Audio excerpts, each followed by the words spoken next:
Hello everyone and welcome back to the Nullified Tech channel here on YouTube, where we've got the TNT takes for you on Survivor UK. And I couldn't be joined by any other co-host than the beautiful, the magnificent, the astonishing, the fantastic V! V, how are you? Good, thanks for having me. In my mind, I'm in the Dominican Republic, but my body is here. Yes. It's wait, is that what the place is called? The Dominican? Yeah, they're in the Dominican Republic. I thought there was a little thing that came up saying where it was, and I thought, well, of course, it's beautiful. Makes a lot of sense. I think they're in good old South American way. I mean, to be perfectly honest, I'm just so used to Fiji and Samoa, Samoa for Australia, Fiji for America. It's like, it's just a random island somewhere in the world. It's got a beach, it's got water, it's got trees. There are lots of them. And crabs. Crabs, we saw shots of crabs. I adore the crabs. And there was some really, they're beautiful wildlife shots. And it's been what I've been missing. Everyone has their favorite thing about Survivor. And for me, it's the crabs. In more ways than one. I mean, that's quite surprising because when you really think about it, sometimes they will share storytelling just based on the shots of wildlife. Like I reckon some of the early Australian Survivor seasons, they will have like a scene of like a snake slithering as a snaky player's talking to someone, or there'll be like a shark swimming around, and the spider. Yeah, and the spider as well. Yeah, it's quite fascinating how even though it's just like a quick cutaway, it shares so much story in what's going on. And then the crabs are just ridiculous. They're just like yeah. No, we do love some classic cheeky crabs, but unfortunately our boy Tom won't be able to make it tonight. He won't be able to make it next week either because he's got some heavy work commitments. But the one after, he will definitely be joining us for that. But we'll make sure of it. Yeah, we will. There's no fancy emojis. Yeah, this time around. It doesn't work for me. It doesn't for me either. But V, V week 3. What's your thoughts? First of all, and I know we joked about this in the past, but has Joel always done a voiceover? Because he did. Have I just been blocking that out? Because I swear to the Lord, this was the first time I ever heard him do and now they're back at the beach and they're feeling kind of blah, blah, blah. And I'm like, has that always been there? Am I going crazy? Am I just so used to that in other shows that I just never heard it in this one? I just took it for granted because I made jokes about how lame that would be. I think it was last week. Yeah. And it's actually been happening and I've just not noticed it. Yeah, no, it's like definitely at the start of the episode, he does voiceovers to kind of recap some stuff that's been going on now. Now we're going to the Kiloton tribe, where Shy is once again on the bottom. And and Probst does not do that. Or have I been ignoring Probst this whole time? No, he does not do that. Okay, cool. Yeah, I think it's kind of lame. We don't really need it. But apparently it must not bother me that much because I had completely ignored it and not even taken it in. So it's going to bug me now. I mean, it's quite weird because even though I'm diving deep into the season, trying to read the edit and read things that are going on, I've taken quite a chill, relaxed approach, almost like a casual approach. And I personally don't mind it, A lot of people complained in the first 2 weeks how there was not a lot of strategy. I love the fact that there was no strategy. It made it more entertaining for me and much easier to do the podcasts, right? And now we are starting to see some strategy from both tribes that we'll definitely get into, and it feels rewarding. Exactly. To have this kind of strategy. I think the US Survivor is particularly guilty of this, and I think I brought this up last week. When you've got the game bots and the talk, they're also paranoid of each other. that they're Yes. trying to think. Everyone is trying to think 2-3 steps ahead of everyone, and Mm. it almost paralyzes them a little bit. And Yeah. with this, we've been able to see actually a little bit of relaxing, a little bit of, you've got a race and someone goes up, and then someone else goes oh. Whereas, US, it's just like butting heads. Mm. So this has been, I think, a relaxed approach to the whole show. Yeah, and I think there is truly something about like having a true cast of like strangers who don't really know what they're doing out on the island playing this game, right? Because that's where you see raw strategies, and that's where you'll see like unique blindsides, unique moves, and very unique characters. Like season 43 had Cody, an elevator salesman who'd only started watching, like I think season 41 he watched, and then he watched like a couple of other seasons before he went out and played. For me personally, he was the most entertaining character in that whole season. Yeah. I loved everything he was doing, and he wasn't a super fan. He was just a casual guy, just there to have fun. And I think as well with the cast we're having, I'm loving this cast. Like I remember more people in this cast than what I do with the past like 5 American seasons. Yeah, they do stand out, and it's nice to go back to the average Joe and see them work their way through. I think last week we discussed that the edit may be to blame for hiding some of the more strategic thinking, and these last 2 episodes have sort of confirmed our theory for me. Yeah.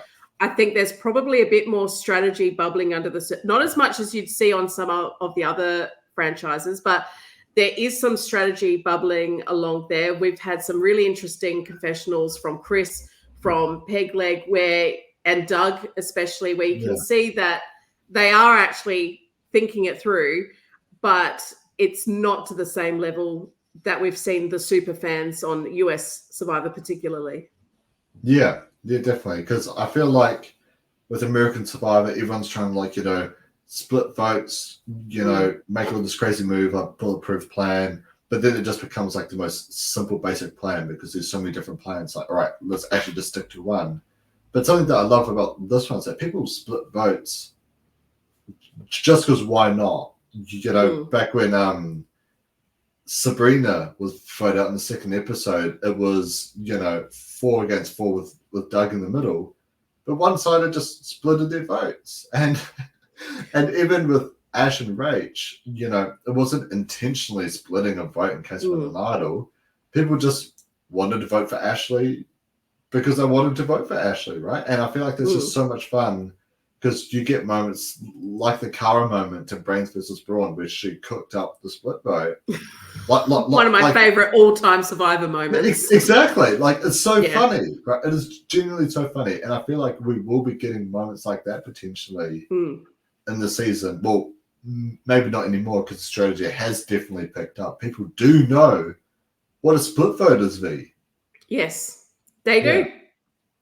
They do, and I assume they've known it this whole time, but we just haven't been able to see that sort of side of their strategy come out to play, whether that's easing the audiences into Survivor, audiences that perhaps have never seen it, which is probably very smart on behalf of the editors, because I think if someone who'd never watched Survivor got launched into US Survivor Series 41 or 42, they'd go, wait, why do you, what? So I think it's really smart. I do feel like we're missing some key storylines, though, and key alliances. But I think we need a little bit more information at this point. But then again, you and I are very comfortable with the concept of Survivor, with a lot of the game moves. So we don't get confused by that sort of jargon, I suppose. Yeah. Let's how I want to do this, V, is just talk about like tribe and tribe, right? Like, not necessarily episode and episode. Let's just discuss the tribes. Let's do it. Before the swap and after the swap, and then we'll sort of go to the other tribe and talk about challenges. Are you okay recapping it like that? You're the boss, man. I'll follow along with whatever. Alpha Mucky here to do it. And I'm just a little girl. Yeah. So let's start off with the Orange Tribe, the Calaton Tribe, because they're intertribal in the first episode. So we see that, Lilani, she's been sent to the other tribe, and we can see more of the dynamics. You've got Jess and Rachel together, and once again, you kind of got Tanuki with everyone. She's playing a fantastic social game there. She's with Matthew, Lawrence, Nathan, and even Shy is talking to her, right? And I would like to make a pause there and just talk about Shy.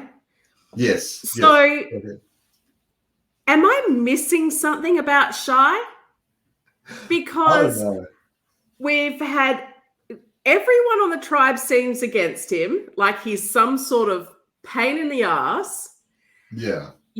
During that sort of mini tribe swap situation, you got Pegleg and Doug going, I reckon I could beat Shy. He's setting him up as some sort of challenge beast. And every time I've seen bless little Shy, he's just sort of cruising along, always looks pleasant, always is speaking to people in a pleasant way, doing okay in challenges, but not amazing. Yeah. And yet everyone's like, this guy sucks. Yeah. It's like, when? What did he do? Is he just like really awful in the middle of the night and just humming, or like just I don't know. lying there saying really racist things or something? Like, well, what's he doing? Let's go through the arc of Shy in these 3 weeks. Yeah. What arc? So episode 1, he was too bossy and telling you he was bossy. Yes, we did see that.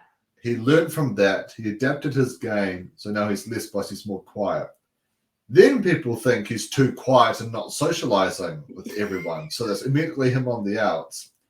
He chose to go in the 1v1 in like the mud pit challenge.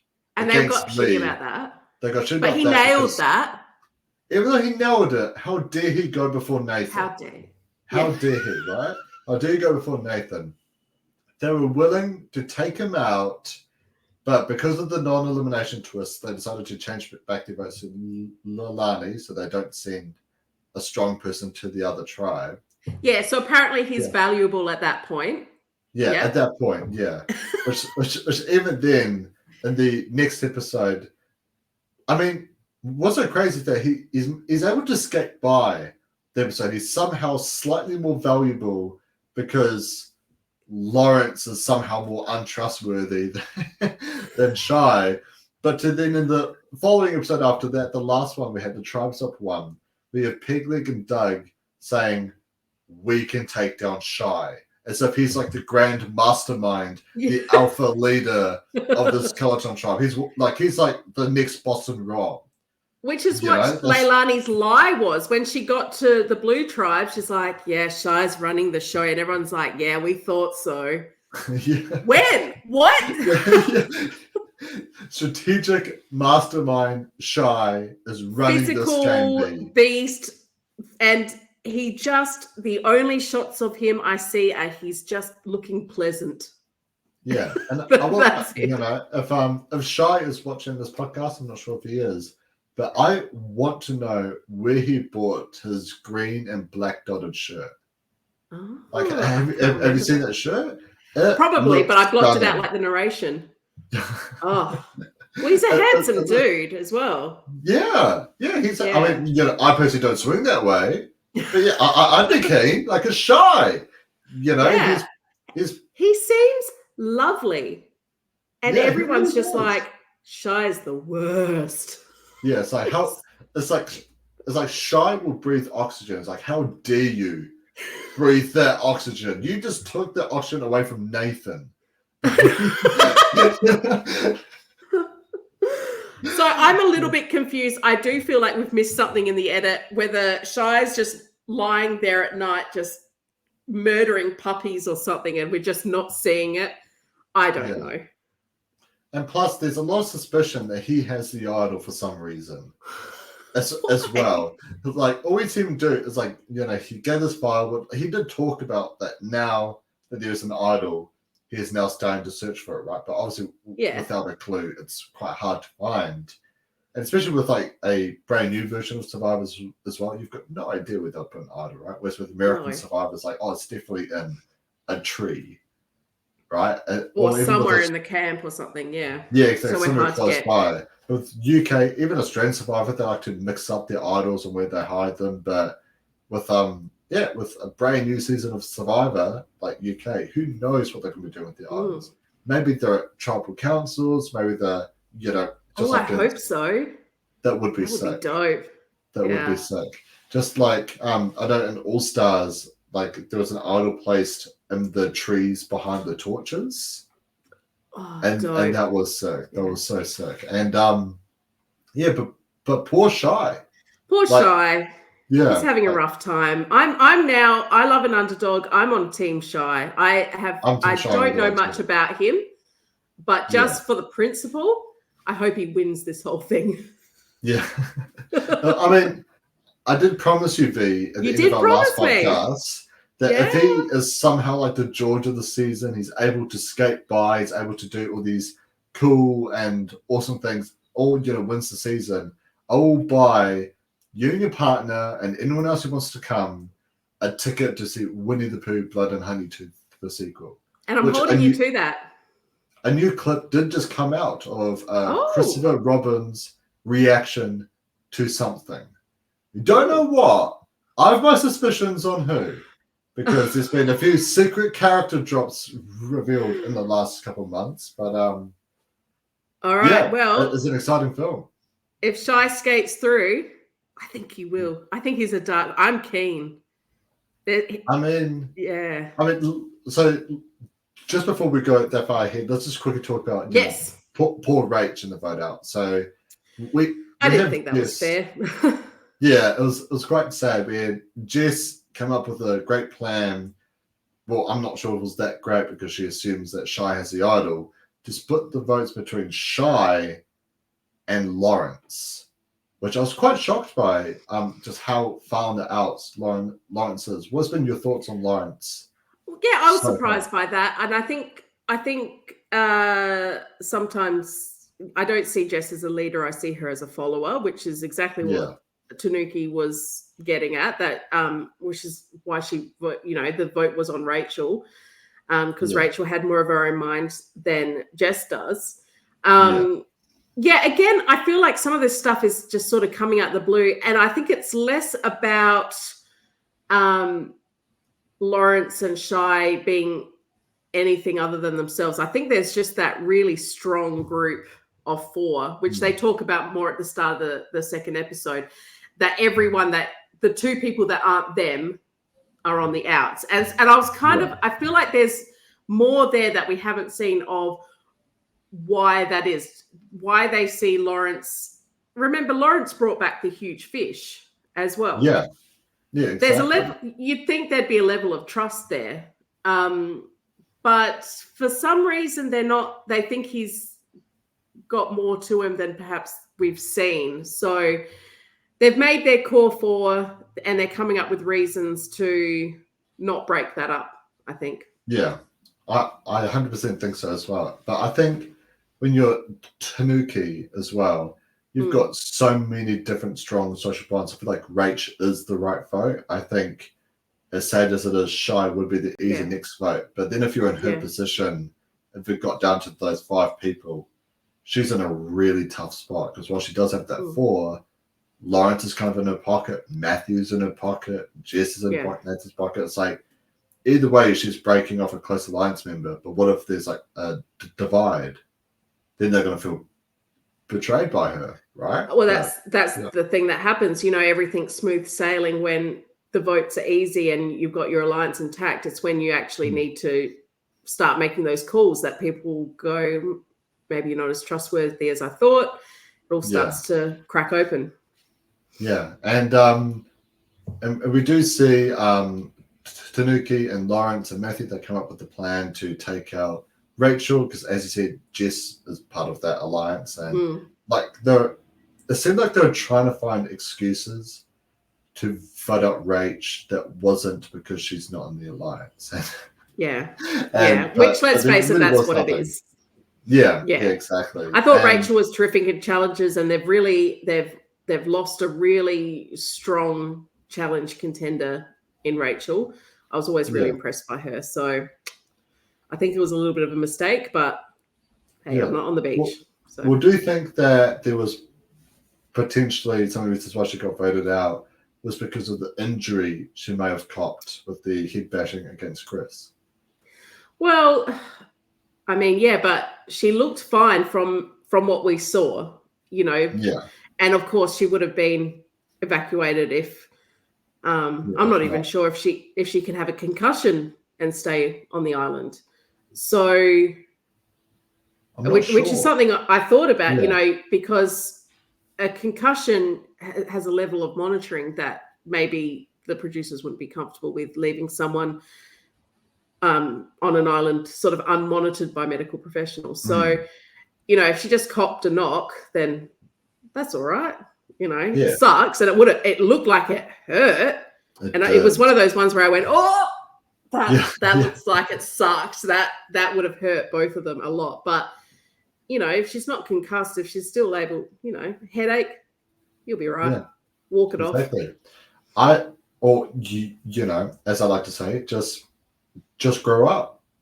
I mean, I say this like, if that was me, I would have put up my hand and said, actually, I'm ready to go home. Like, my head hurts. That gave me a fright. I'm ready to go home. I'm the biggest wimp. My disclaimer again, I could not do any of this at all. My ego tells me that I can do it, but in reality, I definitely can't. Quite recently, something that happened at work was, so with my work shoes, I pretty much like split open like that, but I still wear them because I refuse to buy like, you know, other work shoes. And what happened was that I was moving like a pallet and I wasn't watching where I was going, and the wheel caught in between the two shoes. And normally the thing you do, right, is just lift off the pallet jack. Like it'd be perfectly fine. But no, not me. I was trying to like kick and weave my foot out, you know, which was obviously like I'm banging my toes under this wheel and my shoes ripping more and more. And I was thinking, oh God. Oh my gosh, I don't have any common sense. Like, I've just ruined my shoe more. I've got no resilience. I would have said, I've got to go home, and I would have taken the week off. Because I would have gone, no, I had a traumatic time at work. I can't. Yeah, it's hard for me because, you know, I literally call myself alpha, you know, because I've got like an all female like friendship group. So if I did that, everyone would be like, oh, no. You suck, alpha. Like, you know? So, all the best men call themselves alphas. Exactly. But, you know, there was definitely some, we've definitely seen the rise of a really powerful alpha on the other tribe. But just before we get to them, so we have this alliance of Jess, Nathan, Tanuki, and Matthew. They're the awesome foursome. And yeah, what's your thoughts on this alliance? Do you think that this could be a real powerful alliance in the future? I think there are a lot of feelings involved. They're like, we're best friends, you know, we're very friendly. And it's like, this 4 people can't win. Yeah. You do know that, right? And I think between the 4 of them, there are some feelings that are possibly going to get hurt, and then we'd see the whole thing crumble. So I think 4 is too big to be having those sorts of feelings. I think you can have a twosome where there's a lot of like, you don't cross me, I don't cross you, ride or die to the end, no problem. Yeah. 4 is just too many. There are only 6 on the tribe. Yeah. That's 3 episodes, and it's got to fall apart if they have to go tribal. Yeah, exactly. Yeah. And I just don't think they've got the strategic mind to be able to go, what 3 is within that 4 and what 2 is within that 4. Yeah. You know, I think it would just... Well, I do think that Tanuki, like she's really been impressing me this entire Yeah, series. Like I agree. if I did put money on a winner, despite her having her intro package quite late into the season, I mean, it's a completely different edited show, so who knows how they're doing Who it. knows? But she's my winner pick at the moment. You know, I think she's playing that strong of a social game. She can easily make it to the end of the lane. She seems to have an incredible drive, and playing the social game. If she can keep her feelings from getting hurt and making rash decisions, she could go far. Yeah, definitely. And I think her and Matthew do sort of have like a great strategic, also social like dynamic between them. So I definitely think if that, you know, if the 6 was to become a 4, I feel like we see Matthew Tanuki at the top. Yeah. What's your? They could be the 2 within the 4. Yeah, definitely. But you know, poor Nathan though, we're not seeing any strategic chat coming from him, you know, whatsoever. I feel like we see his abs a lot. We see That's his abs. Exactly what I was going to bring up. It's like we see, and that must be all that matters. Yeah. No, and you know, I think his strategy at the moment could be just don't lose, keep winning, win. Probably. Win. Which with someone his size, he's more than capable of having that mindset. You know, he may not need to think of that sort of social or strategic stuff until a little bit later on. Yeah, absolutely. We do see though in the second episode that we have Doug and Pegleg that swaps with Matthew Tanuki. Which means again the 2 within the 4. Yeah, the 2 within making the 4. that stronger than ever. Yeah. So we have Shy, Jess, who was recently left out of the vote, Nathan and Lawrence. And then you've also got Doug and Pegleg, with Doug having the idol. Do you think that there's a chance Doug and Pegleg make their way to the top of this tribe? I wouldn't be surprised, because I think we're now with the original Orange, we're 2 on 2 and then 2. So it's almost kind of even.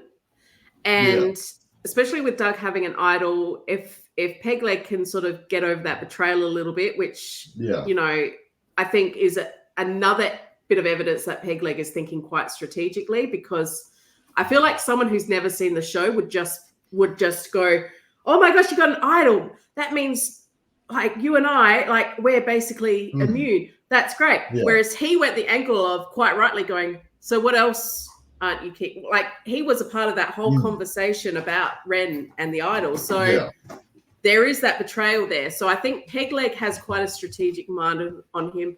He also has quite a good physical performance as well. So, you know, I think we've got a little bit of a 2x2x2 in the Orange Tribe at the moment. And really it's about the Shy and Lawrence camp and the Nathan and Jess camp going, well, who's more successful in picking up the votes from Pegleg and Doug? And I think that's how it would be able to work. I don't think Pegleg and Doug are going to be the targets. And if they are the targets, they've got an idol. Yeah. I do think that Nathan has at least always kept a good relationship with Shy. We do kind of see them two talking together quite a bit, sort of being around each other. Shy seems lovely. Yeah. And I do think that Lawrence, he thinks he's still in the alliance. He may not have any like great blood with Jess, but even then, I feel like Lawrence, Shy, and Nathan would stay as 3. I feel like Jess, Nathan, and potentially Shy could stay as 3. I'm not sure how Jess feels exactly about Shy. But yeah, I feel like as a 4, I feel like they could definitely make it work. I feel like Nathan could easily sit them all down and be like, look, we've got our bad blood, but let's just take out the blues. And I feel like they'll be perfectly fine with that. Yeah, I mean, I feel like personally that's less likely. Okay. But I think it's more likely going, that will have the split and then trying to pick up the other votes. But I think it would be very dangerous for them to just go, let's get out the blues one after another. I think Pegleg and Doug are more than ready for that to happen, and they're more than ready to fight back against that. So, potentially they could attempt that 4 against 2, and it takes the original Orange by surprise at just how savvy Doug and Pegleg are. Yeah, absolutely. And I do feel like 2 players from the Blue Tribe, they were probably like the best pick to do this. It is Pegleg and Doug. Doug. I don't think they'd be suspecting the idol at all. I don't think they would even consider that to be a possibility. Yeah, because unless they've said, but I don't think so. I don't think they'd be ready for that. No, because nobody's found the idol on the Orange Tribe either. So there's a chance that Doug could potentially find the Orange Tribe idol. Oh, that'd be dope. That'd be so good. Yeah. And how great of a moment would it be? Almost like my personal favorite moment in American Survivor is when the 3 guys of Malcolm, Eddie, and Reynolds are there at the final 10, but they're all wearing idols around their necks. There's nothing anyone can do about it. It's like, imagine if Doug and Pegleg do that. It's like, well, we can't be voted out. Yeah. You have to do it on your own. Yeah. And then not play it. Yeah, and then not play it. Yeah. That would be insane. And that would be just as remarkable as, and I'm going off on a little bit of a branch here, of Doug in the challenge when they're getting over the walls, launching himself from one wall to the other. Oh, yeah. Yeah, I saw that. Just jumping. And I was just like, oh. That was dope. That was so cool. That was so sick. And it just went like, that deserved its own slow-mo like edit. And it definitely did. I was just like, man, that's so cool. Yeah, but it was quite sad because that was only in like the background. Just, like it wasn't even a focus point. Because I would totally like be like, hey, Doug, can you like quickly do it again so we can film it slow-mo? Like, come over here and watch me do this. Because I think he was helping others sort of get over the wall. So he was kind of the hanging back. And then he was like, I've got to catch up. Fuck getting on the ground. Boom, boom, done. Yeah, exactly. Exactly. I've been really impressed with Doug this whole season, but I don't think telling Pegleg about the idol was a great idea. What's your thoughts on that? A secret idol is always the best idol. That's my saying.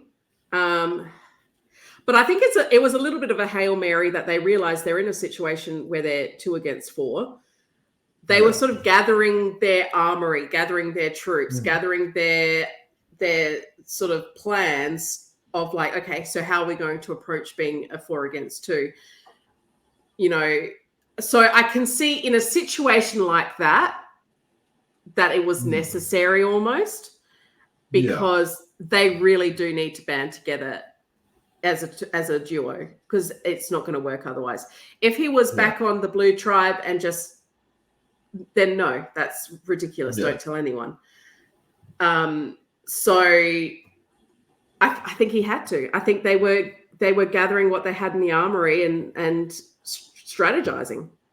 Yeah, definitely. I think while like it could be a great tool, I feel like probably wait till you have the second idol and just be like, hey, look, I found the idol on the Blue Tribe. I know I didn't tell you, but here's the orange one. And then just give him the other idol, right? And so then that way it's like you... In a perfect world, of course, Yeah, obviously in a perfect world. But I feel like, I know it's been said so many times, but like idols and advantages can be great tools to build allies and trust and whatnot. But at the same time, that is something that they'll always hold over you.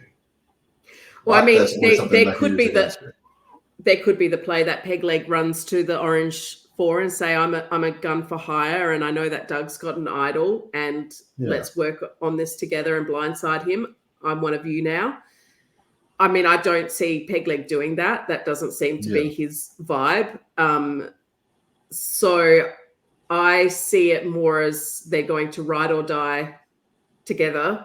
And the idea is that if they catch wind of a name coming up between them, they can then use the idol to mitigate that. Yeah. But then there's the next vote and the vote after that. And so it is a short-lived strategy, but I kind of think that's probably the best one they've got at the moment. Unless they find another idol, in which case, sweet. Then they can just Yeah. sort of just put it on that we've both got idols. You guys have to figure it out and get the oranges fighting. Yeah. They can play both of the idols and take out the most strategic player of the season so far, Shy. The challenge beast, the Yes. brilliant mastermind, the pleasant looking Shy. I feel so bad for him. Like, what can he do to shake this tiger? There's nothing. There's absolutely nothing. Live up to it, maybe. I mean, I think a merge he'd do quite well in. I think hanging out for the merge. He doesn't seem to be aware that people are gunning for him. At least we haven't seen any confessionals where he said, "I'm next on the chopping block. I know my name's going around. I know they're coming for me." So from the edit, he seems to be blissfully unaware that he's next to go. So I don't know if he could make buddies with the blue. I mean, that's what I would be doing if he knows. Going to Doug and Pegleg and saying, "My tribe sucks. Let's get rid of them." But at the same time, they see him as a strategic mastermind, though. They see him as one running the tribe, right? So it's like they wouldn't believe it, maybe. Yeah, exactly. It's like, no, this is one of his great mischievous plays, right? Like this is how he gets you. This is how he blindside you. Yeah. Naughty Shy. Poor Shy. I don't know what he could do. It's just it'd be interesting to have some insight into how much he knows. Yeah, definitely. I mean, he could maybe Mike Holloway his way to the end, just with every single individual immunity. But even then, would people vote for him to win? I mean, surely, right? Apparently he sucks, so they wouldn't. They'd be like, "I remember everything you told me about that, so there's no way." Or there'd be people going, "You and I had the most beautiful friendship. Oh my God." And then you just got Shy sitting there looking pleasant, and the viewers going, "When? When did this happen?" It's like he would have played the most perfect game. Yeah. People were sort of we like, didn't see it.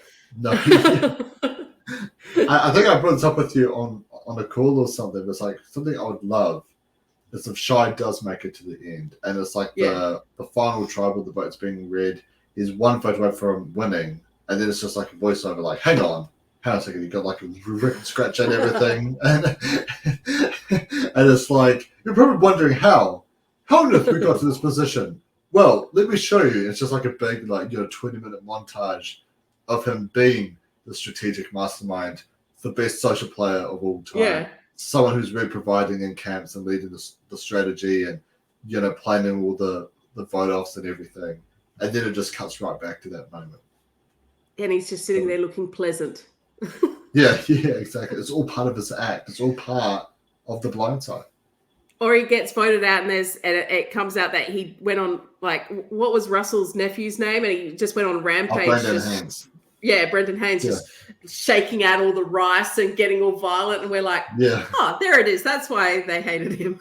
I mean, I personally don't think it's like that. I think there's obviously something more to Shy than what we're seeing, but he's probably assertive and maybe a bit abrupt, maybe a little bit abrasive.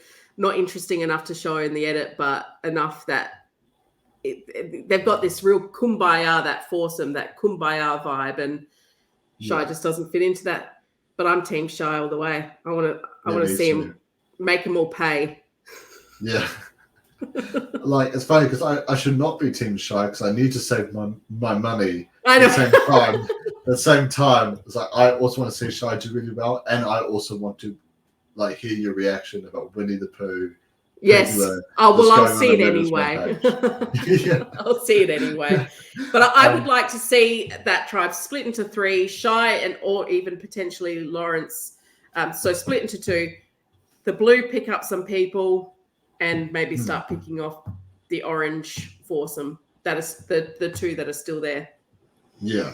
Especially I mean, I do like Jess and Nathan, but I feel like they're the least interesting out of the four, though.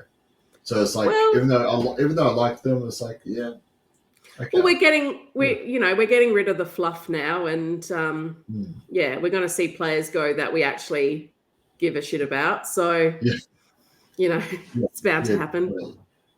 Anything else you want to talk about the Orange Tribe overall before we move on? No, I've got stacks to talk about the Blueies. Let's go over there. Me too. I do just want to highlight one player in specific because I know after last week there's been quite a bit of hate online about him, how he's been a bit misogynistic. He was only targeting the women, not the men, and stuff like that. But I'll be perfectly honest with you, V. If I did pick a top female male like player or top two players of the season, it's Tanuke and Lee. Straight up. I think Lee's building an empire. I think he literally had them all around him as he was giving a speech.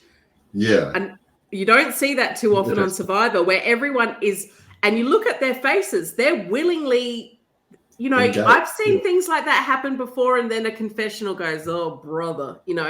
But they were there going, yes, Lee, tell us what to do. He is setting himself up to be a godfather, and he seems to be more than capable.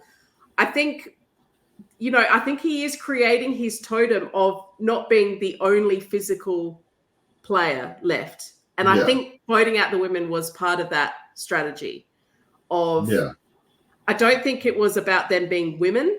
I think that's about him surrounding himself with meat shields, quite literally, of post-merge people going, this guy's huge, this guy's a beast. And Lee's good, but the man's a boxer, and we really haven't seen him really excel. I think there's a lot he's holding back. Yeah. And, so I think he's not wanting to show all of his physical cards because he doesn't want that target on his back. Yeah, and I hope that's intentional. I really do, because obviously a lot of this cast... It's starting to look like it. Yeah, because we haven't seen in some of the challenges, he lets Doug go up against Nathan, right? Yes. And he calls out Doug for being, the strongest on the tribe and whatnot. He lets Christopher shine as well in his challenges. I was shocked that Lee was not doing the challenge where you had the thing over your back with the sandbags. It was Chris, right? Which even then, he had Matthew Tanuke doing the challenge. And just the way he was talking to them, he was helping Matt get into a real deep, such calming psychological place and whatnot. He's sharing motivational speeches. He really has gone from the bottom, at the end of the second episode where he was left out of the vote, to literally being the main key holder, literally the main, the emperor to his empire. Right? And he's running the tribe at the moment. He's positioning himself as someone that people feel like they have that emotional connection to, that they need him almost. He was wiping Tanika's face, and he has this softness to him that I could see people going, well, I can't lose Lee because I can't get through the next few days without exactly. But he doesn't seem to then have that emotional connection about everyone else. Which is key. And they will see him betray people. They will see that. But if he can do I'm the godfather, it's what has to happen, I know what needs to be done, then they will follow. I'll go, oh, well, you're right, Lee. Yeah, whatever you think's best thing to do, Lee. Yeah, we'll go with that, Lee. And he seemed really mad that he wasn't chosen to go as the three to that tribe swap challenge meeting. But, thank God he wasn't. That would have ruined his whole plan. Yeah. That would have been awful for him. But he did have, he said, and now I'm just sort of here twiddling my thumbs. He wanted to position himself as visibly, I'm the leader of this tribe, so I will go to this challenge. But thank God he didn't. Yeah, thank goodness. Yeah, and what was your thoughts on the fact he voted for Leilani in the last tribal, the one that Ren got sent out?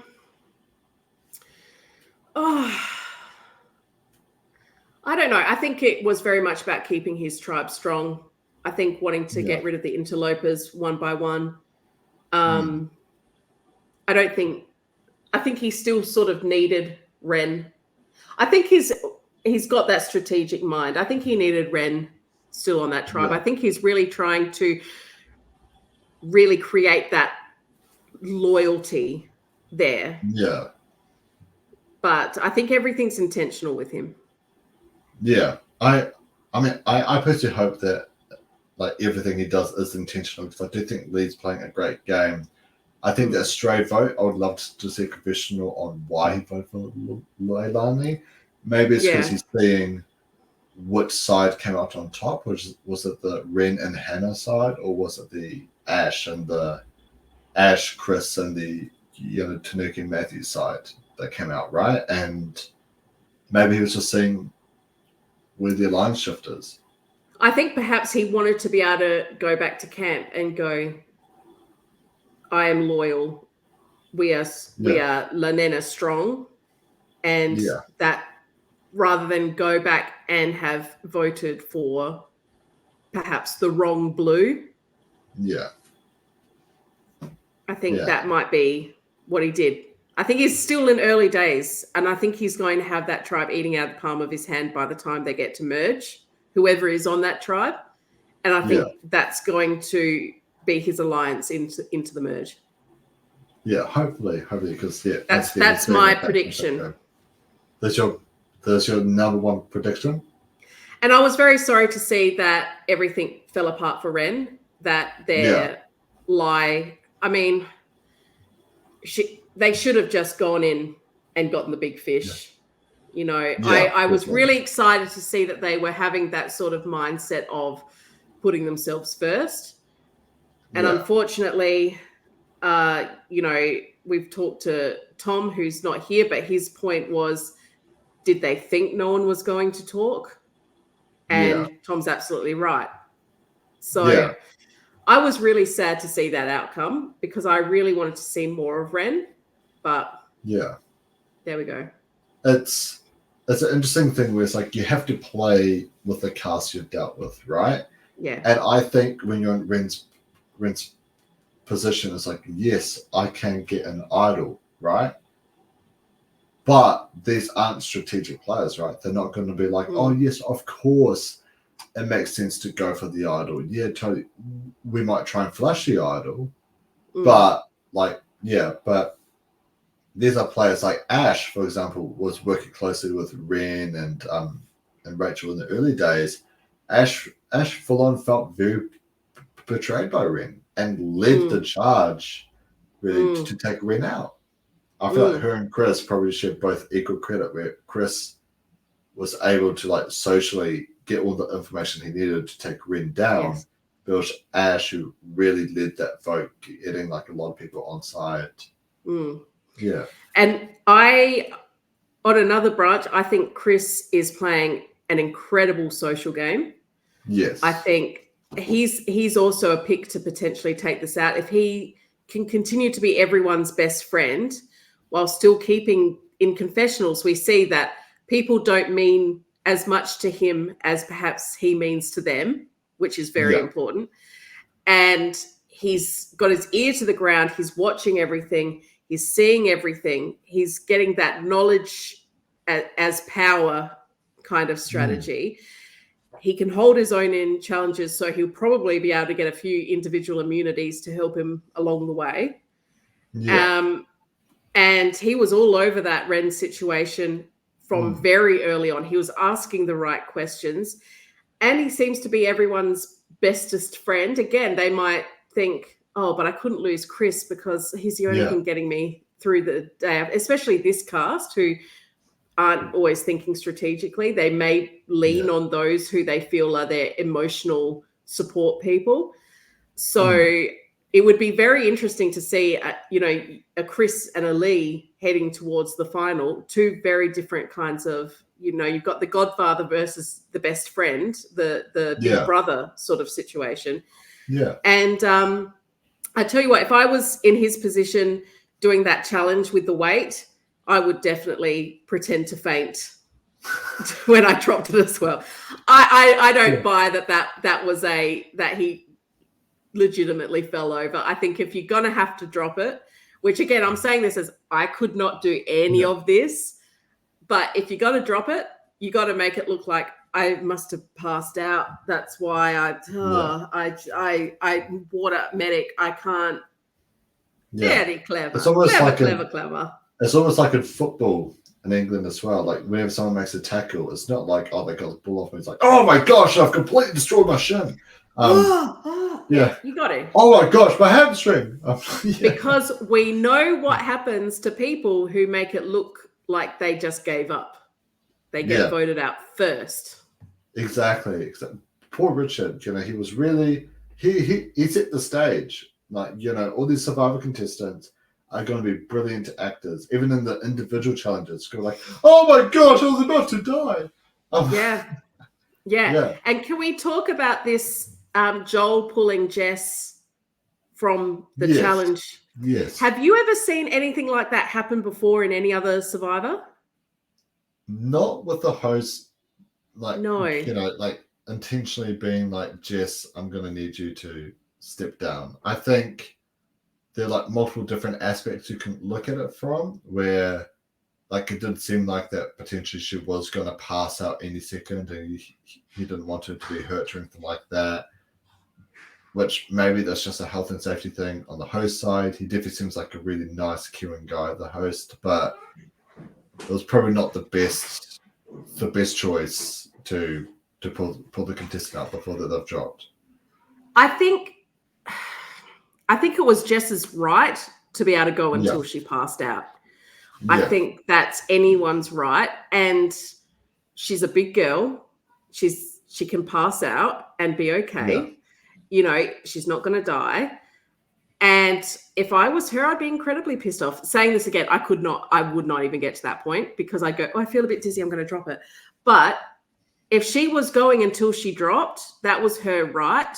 And I think for the host particularly to step in, I'd be furious. And she seemed lovely about it, but I would be furious. Yeah. I would say, back off, Joel, back up. Yeah. I mean, if anything, for Jess, she's worried that she's potentially the weakest person on the tribe. It made her look super weak. But in saying that, it's probably like the perfect thing of, I was going so hard, the host had to take me out. And maybe I'd be ranting and raving to make up for it. I'd be going, how dare he pull me? I had more left in me. Yes, I was crying. Yes, I was hurting, because it hurt. And it sucked, but it is her right to go until she's done. And if you pass out, you drop it, there you go. And then you say, I passed out, you can't help passing out. You've got then that armor, but to be put, that made me furious. And I would be going back and just saying, I had more in me. How dare Joel do that, even if I didn't? Yeah, which, by the way, incredible effort by Jess as well. She was struggling for so long, and she lasted so long as well. Like, I don't think I could have survived half the time. Oh, I would have. I think I said last week, I would have put my hand up when I was on the boat on the very first episode, said, I'm not supposed to be here. I can't do any of this. So, huge effort, and she deserved to pass out. She deserved to go until she couldn't go and have that glory. Yeah, absolutely. But I guess the dangers of passing out is, what if you randomly get medically evacuated? Yeah, I guess that's a risk that you'd be willing to take. You'd look around you and go, can I fall on this surface and not die? Yeah, probably. Let's go for it. Yeah. That's what I want to see the Survivor players do. That's their right. That's their glory. That's what Chris pretended to do, it appears. Yeah. That's his right, And and we saw incredible performances from absolutely everyone. I mean, Matthew just being like a Clydesdale, just holding it was incredible. And Tanuki was just beautiful and a goddess and amazing. and you got the strong fellas on the other side, and you're like, yeah, fair enough. Yeah. You know, of course you're good at this. Yeah. So, yeah, it was a fabulous challenge, and made me cross. Yeah, no, definitely. I mean, I felt very emotional for Matthew and Tanuki, where even though that tribe's got the most interesting dynamics, and I wanted to see them to go to tribal to see it, I also just did not really want to lose anyone. So I feel like the majority of the interesting characters are on that tribe, unfortunately. But you spoke about Chris earlier. Do you think he made the right move? Oh, and I guess Ash as well. Do you think Ash and Chris made the right move taking out Ren now? Well, I think Ashley's trying to build her own empire, and I don't think it's going to work because she's up against, she's in the wrong cast to try and do that. I think she's not going to win in a fight against Lee. And I think, again, we're getting caught up on betrayal and things like that, which is very normal gameplay. I think what Ren did was maybe a little bit misguided, but it's very normal. Yeah. And is the approach to just go, they're playing the game, you know, or to go, okay, that happened. Okay, so what does that mean for me?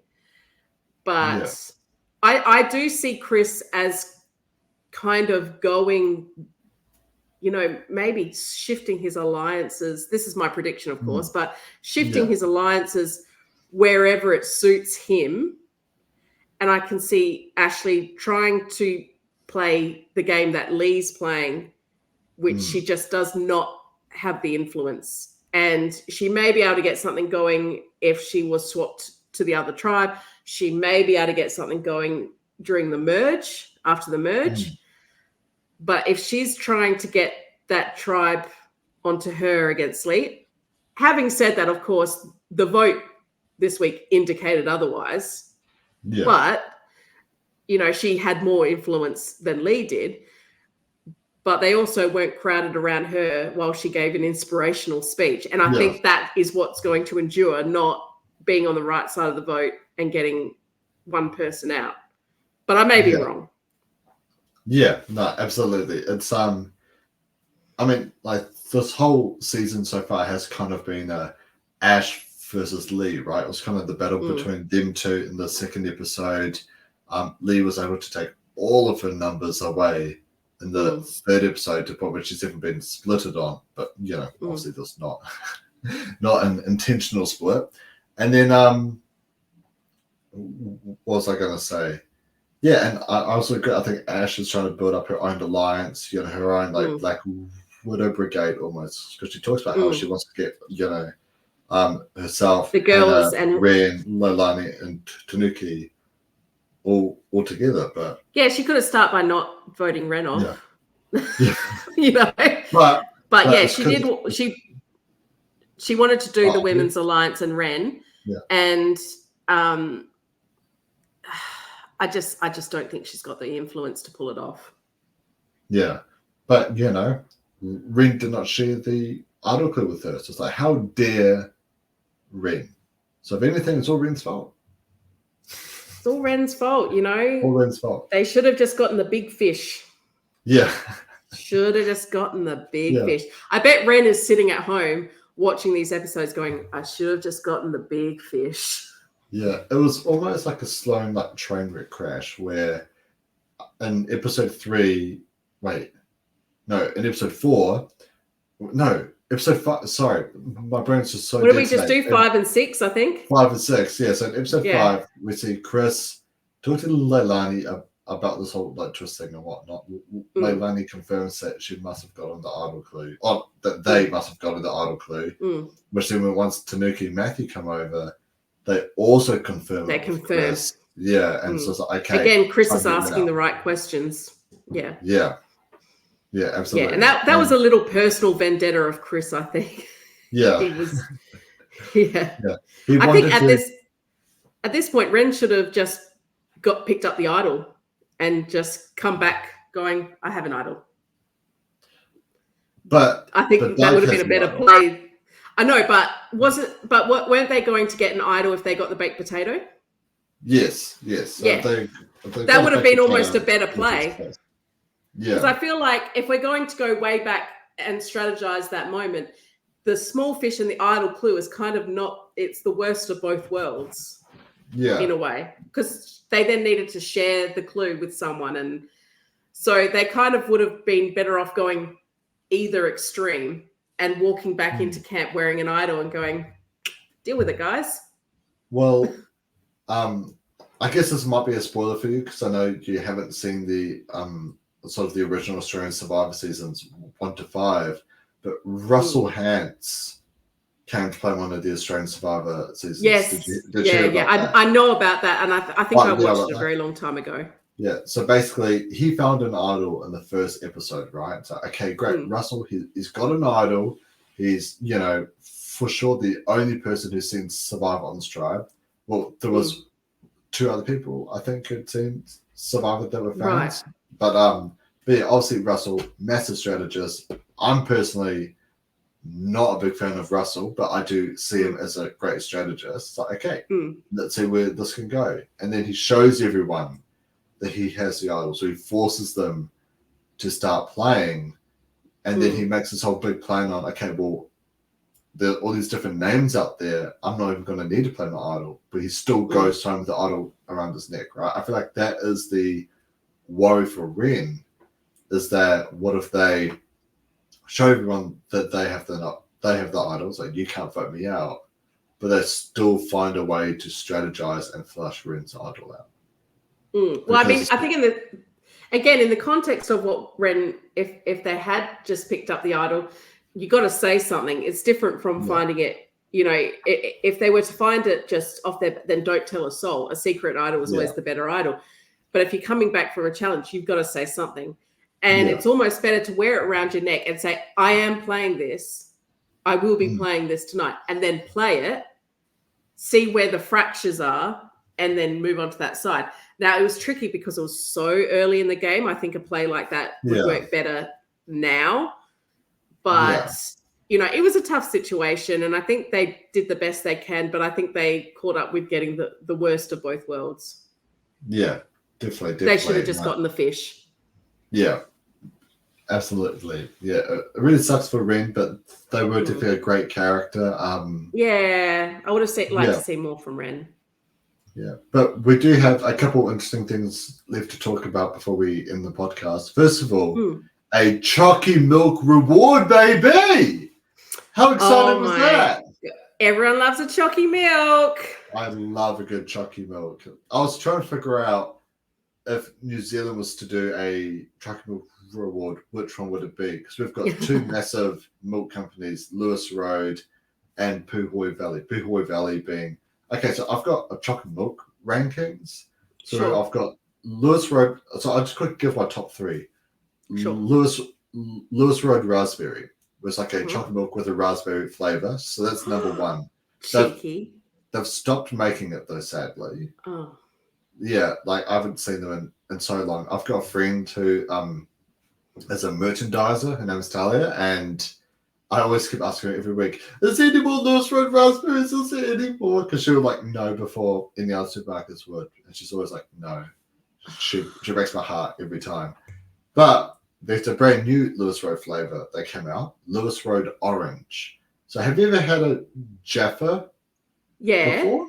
Yeah. So it tastes like a melted Jaffa in the chocolate milk. It's really nice. It also kind of tastes like the Tip Top orange chocolate chip ice cream. Have you? Oh yeah. No, I think I've definitely tried a version. Yeah. Yeah, it's kind of got those sort of tastes, and it's really nice, really nice. But then in third place, which was my number 1 for so many years, but it's kind of dropped down, is just a classic Puhoi Valley chocolate milk. It's like just rich chocolate. It's rich Belgian chocolate, and it is phenomenal. And so I'm not sure who New Zealand Survivor would have potentially gone with, Lewis Road or Puhoi Valley. Well, it would have been in a glass bottle with no branding on it. That's what it would have been in. We do have a chocolate milk brand called Calcium, which the chocolate milk tastes like the plastic cardboard like box it comes in. So I feel like if I was to take a sip, I would have immediately been able to figure out if it's puhoi You would know. or calcium. And if it's calcium, I would have just thrown it on the ground. It's like, no, I ain't drinking this shit. Well, how much chalky milk do you think they got? 1 sip or 2 after how much passing it around? It looked like they only just got a little bit. Yeah, what I would have done in this scenario is like, all right, you guys have the marshmallows. You know, you guys can have all the rice tonight, all the marshmallows. You know what? Have all the rice tomorrow as well. I want this chocolate milk. I would have negotiated my way through the entire thing where only I get the chocolate milk. I don't care if I had to starve for the rest of the time of the game. That chocolate milk would have kept me going. Exactly. I don't think you would have been terribly popular for that. Oh no, definitely not. Definitely not. Definitely but not. it would be cruel to have 1 or 2 sips of a chalky milk and that's it. It would you'd sooner just not have it. You'd go, if I can't just scull the entire thing, I don't want any of it. I can't just have a little. Yeah, and all my friends can tell you, every time they see me with a chocolate milk, it starts off full, but then half of it's just gone. So next time they look it goes real quick. And then it's completely empty. Yeah. But, while I may have a chocolate milk addiction, you've got people who, smoke their lungs out, people who are addicted to alcohol, addicted to all different kinds of drugs. You could be a heroin addict. I could be a heroin addict. And instead, it's just the sugar. It's just chocolate milk. So whenever my family gives me shit, it's like, hey, I could be a lot worse. I could be a lot worse. Yes, it was definitely a reward that was made for you, and it would have been better if it came when there was only 2 or 3 people there. So Yeah, I mean, I still would have just drank the whole thing anyways. And vote me out. Vote me out. Yeah. If I had the idol, what I would have done is I would have drank the whole thing and then just put the idol around it. What are you going to do about it? What are you going to do about it? Right? And that would have been fabulous television. That would have been amazing. That would have been fantastic. I'd actually love to see that happen. Someone just be like eat all the food, drink everything, and they're like, oh my gosh, what a complete dick. But then they're like, hang on. They put the idol around them, and it's like, come on. Vote me out. I dare you. Just full chaos. It'd be fabulous. Chaos. It'd be great. But no one's willing to risk the money. I know. What a bunch of wusses, in my opinion. Wimps. Yeah. Where do you think the Blue Trib's going to go? Because we do see that in the next time on, Chris is going to throw a challenge. And we see him tossing blocks aside and be like, oh no, oh my gosh. I know. And I've been sitting here going, I'm watching Chris. I think he's doing all the right things. And coming up next week, we see him doing all the wrong things. Yeah. I never like throwing a challenge. I never think it works. And I mean, I know it has worked. I know it's worked. But it's just so rare that it does. I don't think Chris can pull this off. I like his thinking. I don't know why he's suddenly choosing the orange I think he justifies as the orange people have got to go. Yeah. And I wouldn't be thinking like that. I'd be thinking a little bit more broadly than that. And I think it's going to backfire. But I love Chris. I think he could go so far, but this could backfire. I do have a theory though. Is this potentially a spoiler for the last episode of the week? So basically, maybe Peg Leg or Doug gets sent home, right? Maybe they misplay the item, one goes home, or it's a split vote, right? And then Chris says, hang on, we just voted out Ren, right? Yeah. We just voted out Ren, to save, the people from the Orange Tribe. What's gonna, and now they're doing the same for us. So now, let's throw the challenge. Let's knock this people off. Let's get even. Could be. Yeah. Or that he's just getting confident and we've already seen the cracks show in blue. I think they would have been better off voting out the orange instead of Ren. But Chris clearly has a vendetta.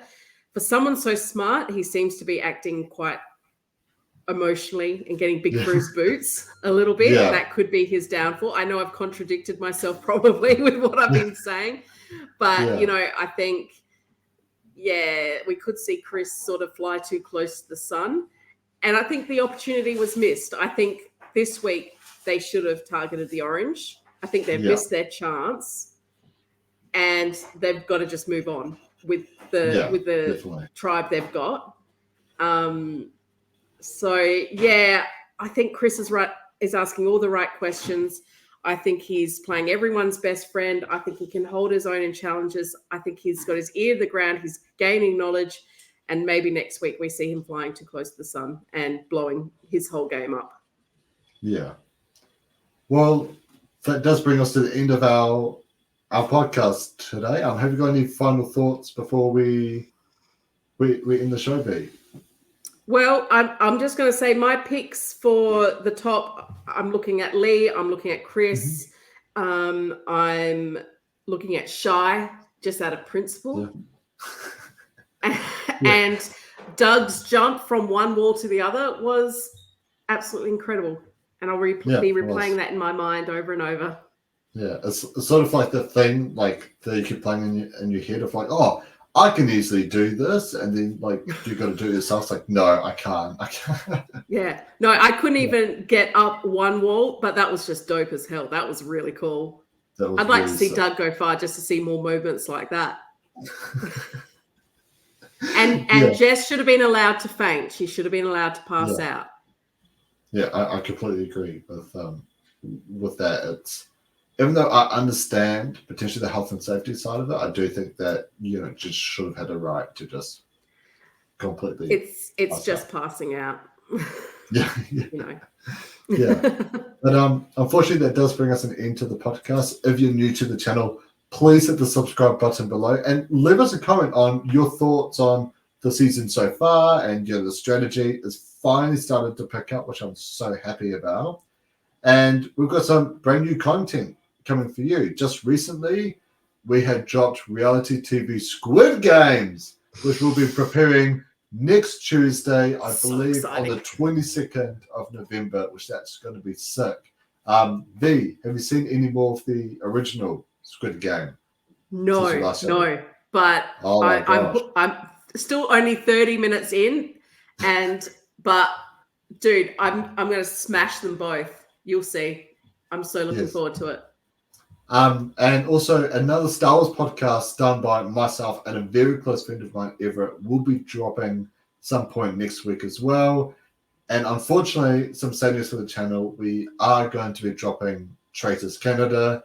I work 6 days a week. Hamish, he works a lot of days and nights, like with his band and all his gigs going on. Unfortunately, our schedules just can't quite line up for the last couple of weeks and pretty much until the rest of the year. So unfortunately, we're going to be dropping that. But I'm hopefully maybe once the season is done, we can do like a season review or something like that, or just a season recap on what our thoughts were for the second half of the season. But until then, there's plenty of content coming your way with American Survivor, The Challenge.